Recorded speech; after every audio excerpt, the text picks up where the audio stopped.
thought I'd try another experiment. Since I had a snag earlier, we've had to unplug the AC lead, the R coaxial lead from here, and then switch it up to here. So when I'm on this preset here, I would have the 6-track sent over, so I could switch over to the computer. Because if I do that, wait a few secs, and the computer should come up. Computer comes up, okay. Of course, I'm adjusting that, and there's no interruption in the sound because it's on another auxiliary on the STDS. But now if I switch over to the other auxiliary one, still got the same 6-track. So even though it reads Dolby Digital up here, I've got a Y lead basically. So I was checking the leads on the RF demodulator, and I had a dual RCA phono lead anyway. So I figured, oh, what if I put a Y lead, which has got female input on the RCA, so I put the inputs, or rather the outputs of the RCA phono, and then connected the single line into the back of the demodulator.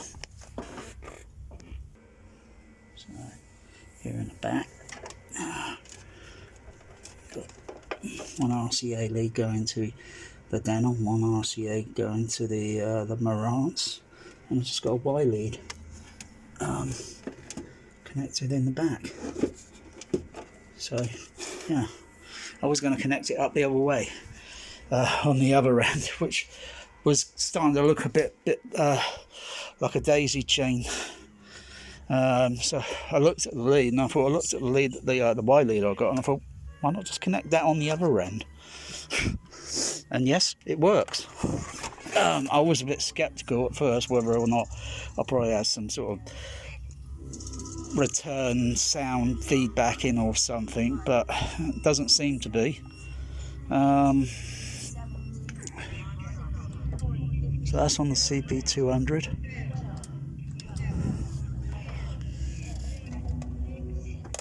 Turn the phase down on CP, turn it up. And it's still quite a bit of rumble, whether it be the LFE or it's just the RCA, the LCR.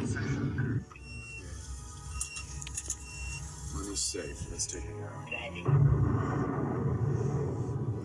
out. So yeah, so I'm geared up on the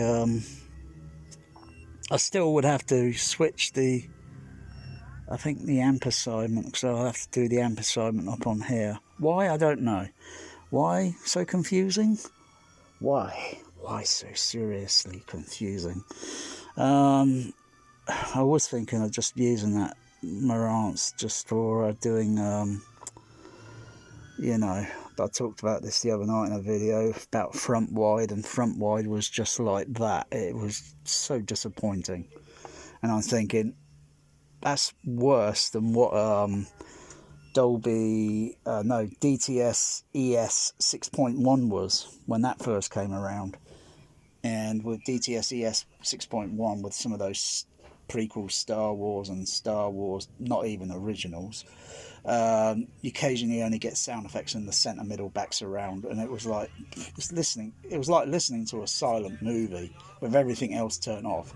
So I could log the time on the what is and what isn't, and thinking this might have some, and being totally disappointed. So it's kind of like that with front wide. It's like, oh, I wonder if there's going to be something, and it's not. It's just totally disappointing. It's the re-recording mixers. They're doing a very poor, lousy job. I think they should just stick with, you know, something else, and you know, because I think it's starting to be like too many chefs spoil the broth, and you know, you got all these channels, you got this object and bulb, all this other nonsense, and it's just like film mixers today seem to be very rushed out, and then they just sound lousy. I bet that Top Gun Maverick is absolutely lousy. Oh, what is going on in the background with my cats? Knocking the frying pan over, huh?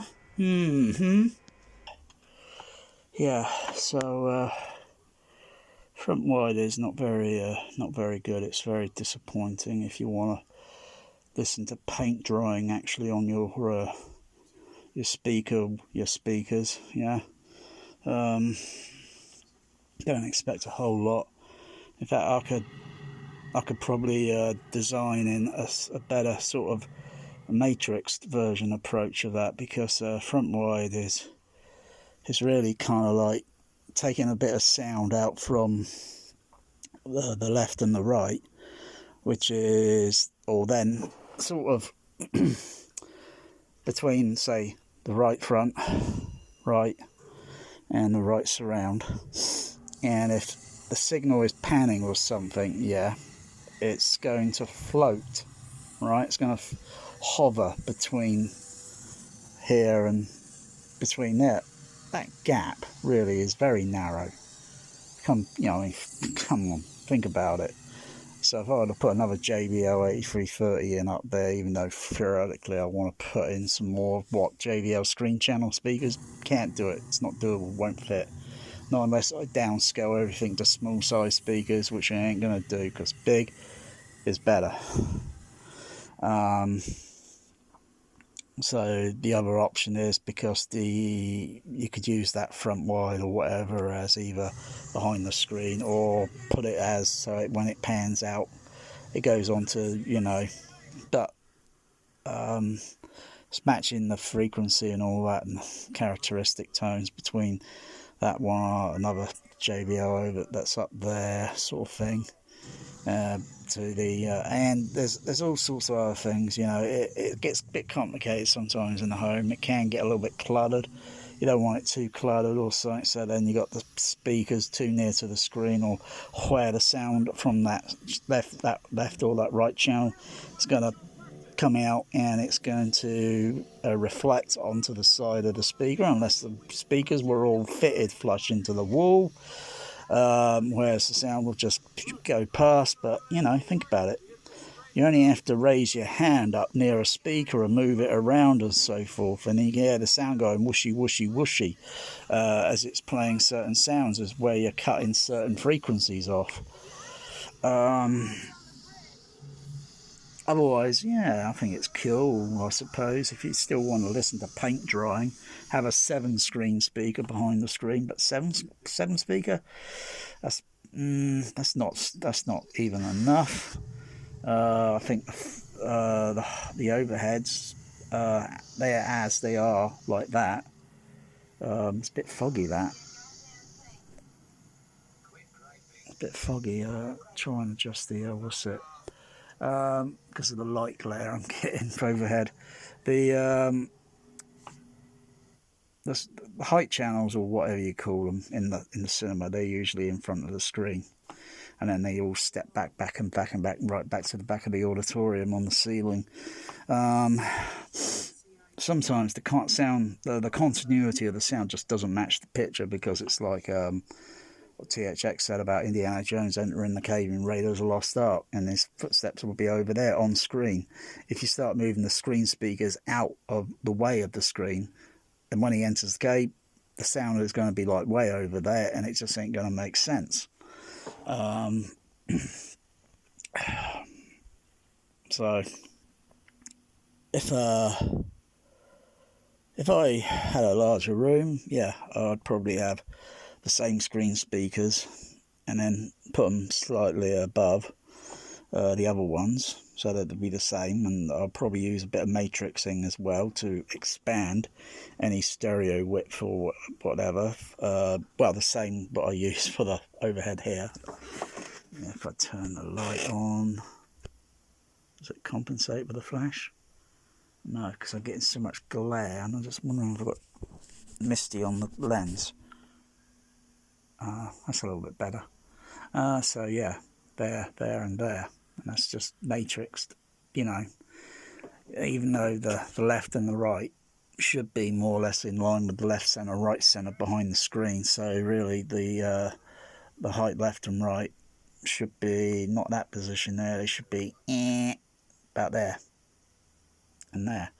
but I still got a gap here.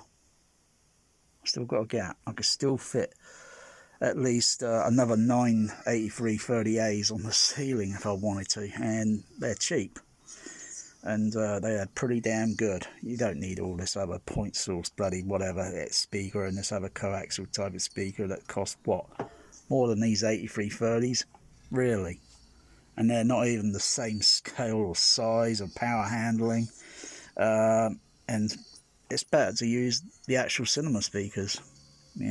What they mix on there is what they would hear there in the cinema, and what should be heard here in the home cinema, because now they're affordable, now they're easy to obtain, they're not ridiculously expensive anymore, unless they're brand new models and they're still current. But if they're phased out models, they still work exceptionally well.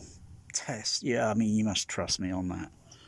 So it's like no point buying these M&K speakers just because they've got Star Wars stamped on the bloody front, and then with THX, just THX, the old THX logo was better than the new logo.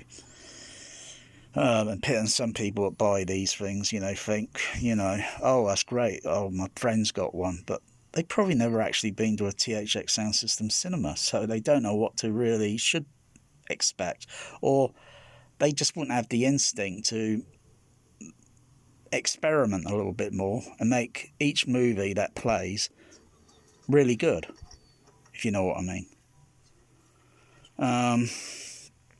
Bit of a rant, this, isn't it? So if I had a bit more, I was thinking of just lowering down the screen channels by 8 inches, and that's probably, maybe if I could shift or move one sub up a little bit over that way and put it on its side, and then maybe move the other sub over a bit, because it doesn't really matter, the speakers don't have to be totally looking perfect behind, because the low frequencies are going to be omnidirectional, and once you do all the filtering, EQ, PEQ tests, PEQs, to lower the some frequencies that sound like they're sounding on that speaker or whatever, that one over there, or at certain frequencies. Once you got all that sorted out, and maybe that sorted out, it's not going to really matter, yeah. And then maybe I could get the other JBL on its side, and then theoretically I should be able to get the screen channels a little bit lower down, so that the HF horn won't be up at that height position there. It's roughly up there, the HF horn across the screen, and the bass drive is about there, about this position. So if I were to theoretically, the screen speaker there, sort of thing, about, I can just see where the stage is, just about there. That's where the stage is, going right across there. So if I could just lower that down just a little bit more, I'd probably fit some more 8330As behind the screen.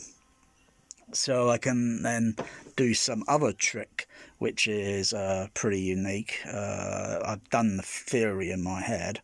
In practice, it should work. So I could change out the maybe the SA10s that I'm using to expand the overheads, so they get better pinpoint sound to there, to there, to there. Or if it's Superman the movie, the Atmos version, which is not really good, you hear the spaceship from Krypton coming with the baby and all that, going along height number 3 right in the middle, and then over here in the middle, and then right down there in the middle, because the sound of it is kind of mono-ish. So it's basically phantom imaging on the overheads when you hear that in the film. It's too bad they couldn't apply by using the directional dialogue and the total whole rest of the mix. They could have had 3 mixed versions, one that's totally Atmos, that's gonna suck, and then one that's Atmos but with still the theatrical mix with the directional dialogue and everything else, just using actually the integrity of the theatrical mix, but just making sure it doesn't sound hokey, right? And then having some of those sounds actually lifting away from the other screen channels or surround channels, and then lifting away and having specific, totally different instrumental tone sounds in the overheads to lift it and pan it and create harmonistic, atmospheric, whatever, harmony sort of thing. Yeah, that's doable, but this is where mixers, they're just rushing everything, particularly with older movies, outdated, and they're just rushing it just so they can brand it, and then throw it out there for you lot of gullible people, and then you just buy it thinking it's going to be excellent. And if you don't really know what to look for and what to listen for, you think it's going to sound great, but once it passes my ears, I'm going to say, well, I can tell that is rushed, and that is not a very good job. That is for the cat litter box, and I won't be playing that version again, and I just wasted my money on something, you know. So it's like Untouchables, everyone's raving about it at the moment, but you know, you're better off with the actual DVD. It's got the theatrical mix and format 42, so you know, you got the proper mono surround, discrete, and so forth, like you get with Alien. You get the proper mono raw to surround, discrete. Yeah, bit of a rant, but anyway, I could add more to this. I can expand a little bit more. Yeah, but I'm not. So just don't grab too many 4Ks. You know, it's not point. You don't have to show off how many 4Ks you got, right? Doesn't prove anything. You just wasted, like, some people will probably waste several hundreds, maybe $500 or whatever, just on 4Ks in a single week, and most of them are going to stink. You know, just don't jump. You know, what's the word? What's the word? Yeah, I can't remember the word expression. A friend mentioned it the other day because I was going to buy something, and he mentioned something, and yeah, I thought, yeah, you're right about that. Anyway, don't just rush out and just grab these things, just, you know, just for the sake of it, you know, just because you want to fill up you got a lot of extra space in your home. You just want to stuff it with Blu-ray 4K discs, you know, and then eventually your home you don't have enough room to swing a cat around. I mean, I've eased off, I've backed off on 4K. The only thing I bought recently, it's on the way, it's in the mail. Terminator 2 Japan laserdisc AC-3, supposedly a CDS or 70mm, you know, of the theatrical mix, and another DVD version pressing, because the artwork's slightly different or whatever, but it was cheap. I mean, really, really cheap. I just hope the thing works, you know, and it's not scratched, you know, and it jumps and it has pixelation in it, but it was cheap. I mean, cheaper than a bag of fish and a bag of chips. So yeah,